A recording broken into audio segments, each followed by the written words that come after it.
which is quite a stroke of genius, because in that singular creation, Anna managed to contain existence in a way never dreamed of before, where everyone was actually contained as themselves within a container, a system, which they didn't even understand or could never understand, because they are forever busy in conflict with themselves.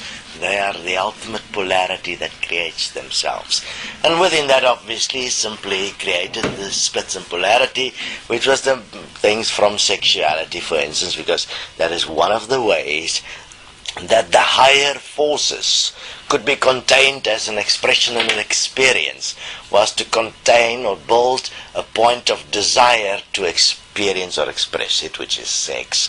And the method or the mechanics or the methodology or the goodies with which to actually access it, to let it build up to a point where it can be taken to a higher level of expression, so that one can experience this peculiar elixir of life that was discovered in energy called the Kundalini. Orgasm. Wonderful stuff. I mean, the ultimate drug of existence was discovered. And it became quite a play to make sure you had this drug in a ready, steady supply. And no matter who you have to spite, as long as you have your free will to get your injection, your orgasmic expression, you will do it at all costs. So, knowing that that is the inherent point, all one had to do is create an infinite path, which was created, as we explain it in the Deception of Infinity, how the infinite path was created so that there is no beginning and no end dimensionally, and that you are actually moving through multiple lives in which you are experiencing yourself around, fascinatingly enough, your free will within the context of your spitefulness, which caused you to keep on moving in exactly the same cycle. You're not really having to be contained, because you're containing yourself within the principle that you want to be right at all costs. And because you want to be right, which is impossible under the primary law of the universe, which is balance, you are always taken to the point where you are wrong, and therefore you are continuing then attempting to move back to the point you are right. In that you are creating energy. The energy that you require, you use. The excess energy was then siphoned off and sent to heaven, which gave heaven all the power over earth to direct it and implement ways of containment and control of this beast that's been let loose on existence, called man, as spitefulness. Because man, in spite of what man could be, because imagine you are, in spite of it all, you are actually creating this reality. Every single thing that exists here, from the bug to the plant to the animal, every single thing and the very nature that exists here is actually your own nature. That is an expression. How does that work is quite fascinating, because in the nature of how a planet operates, its inhabitants, that which is from the planet, determines the outcome of the planet, because it is that part of the planet that interacts. By inserting the mind consciousness system, the principle of thought, spitefulness, and free will within the being, through the physical, they could actually direct what is created in the physical. So in the first 7 years of a child's life, the child is pre-programmed both through genetics, DNA, and through the influence of environment and the principle of structural capturing, which is the point of seeing, and a point of structural hearing, which where you hear, to place into containment and design that which is required within the physical to keep the being occupied within the principle of spitefulness by feeding it constantly conflicting ideas and principles that unbalance their existence so that they may never question where they are, who they are, why they are, and what is going on.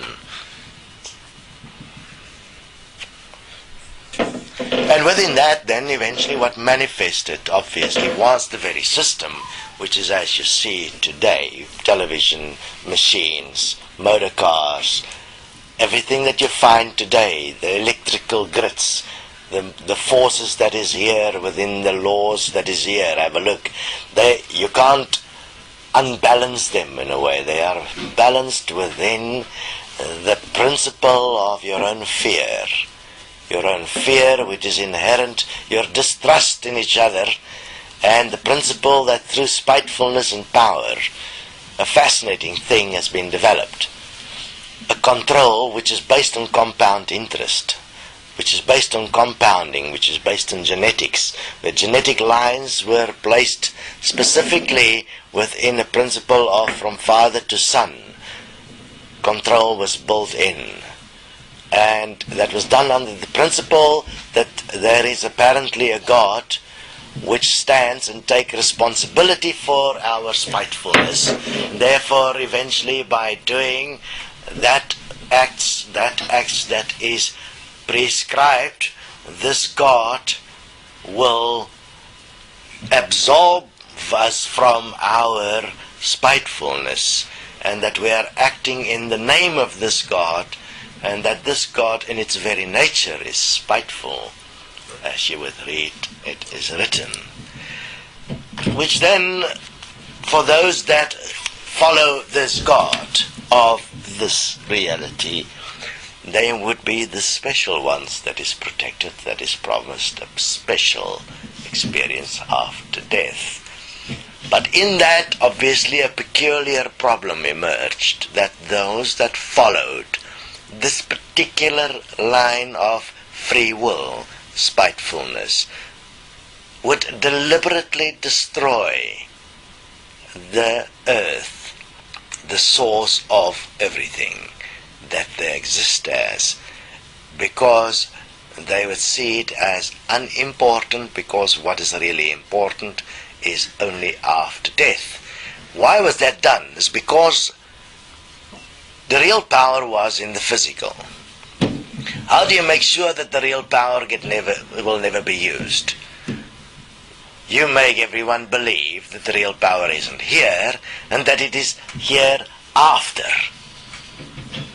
Now you're here and you're living for the hereafter. Automatically you have no power in the here, because apparently you'll be having power in the hereafter.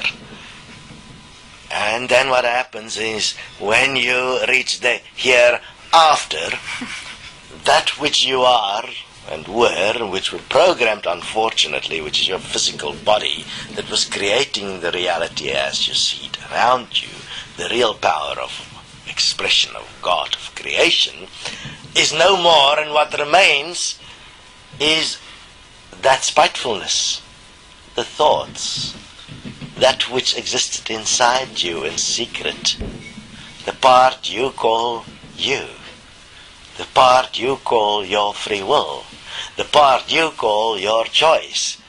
That's what remains, and have a look to what degree you're dishonest about that. I mean, that is your absolute guideline in your existence. That is the point where you apparently make up your mind. It is where you apparently make a choice. It is where you apparently decide what are you going to do with your life.